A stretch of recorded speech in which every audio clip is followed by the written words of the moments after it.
বিপদ কখনো বলে কয়ে আসে না। কাল রাত থেকে ভীষণ অসুস্থ হয়ে পড়েছিলাম, অসম্ভব পেটে ব্যথা হচ্ছিল।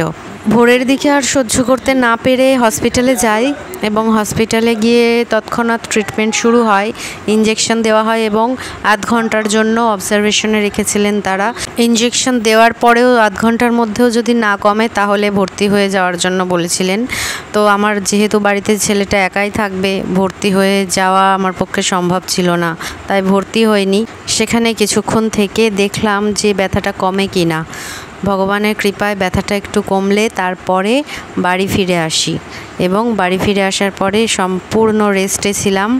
ডাক্তারবাবু বললেন একটা ইউএসজি করার জন্য।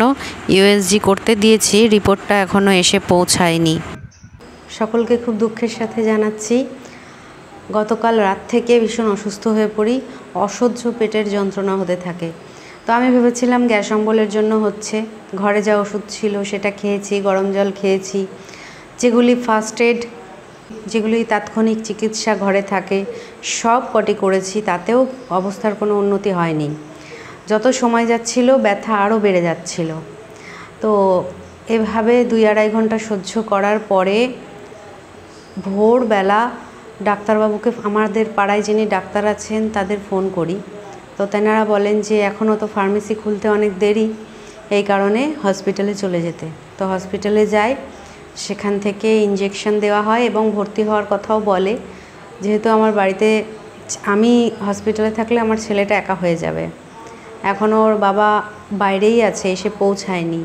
খবর দিয়েছি আসবে, 2-3 দিন সময় লাগবে। জানি না মানুষের কখন যে কি হয়ে যায় এটা বলা যায় না। হ্যাঁ, বিপদ বলে কয়ে আসে না, সত্যিই তাই, বিপদ বলে কয়ে আসে না। তো এখন ওখান থেকে ইঞ্জেকশন দেওয়ার পর কিছুক্ষণ অপেক্ষা করি সেখানেই এবং তারপরে একটু ব্যথাটা কমে, তারপর বাড়ি চলে আসি। কিন্তু যে পুরোপুরি সুস্থ হয়ে গেছি তা নয়। ইউএসজি করতে দিয়েছি, রিপোর্টটা এখনও আনা হয়নি, রিপোর্টটা আগামীকাল আনতে যাব। আর এই নিয়ে হঠাৎ করে এরকম একটা বিপদের মধ্যে পড়ে যাব ভাবতে পারিনি। একটার পর একটা লেগেই আছে। ফার্স্টে তো রিজুকে কুকুরে কামড়ালো, তারপর সেটার ভ্যাকসিন কমপ্লিট হতে না হতেই এই আমার আর একটা সমস্যা দেখা দিল। জানি না কোন পরীক্ষার মধ্যে আছি। তো এভাবেই চলতে হবে ওঠাপড়া নিয়েই। তাই আপনাদের সকলকে জানিয়ে রাখলাম, আমার ওই চ্যানেলেও সকলকে জানিয়ে দেব। আর এই চ্যানেল যারা ফলো করেন তারা তো জানতেই পারবেন। তো সকলে খুব সাবধানে থাকুন, ভালো থাকুন, সুস্থ থাকুন। সুস্থ শরীরের চেয়ে বড় আশীর্বাদ আর কিচ্ছু হয় না, সেটা আমি এখন হাড়ে হাড়ে টের পাচ্ছি।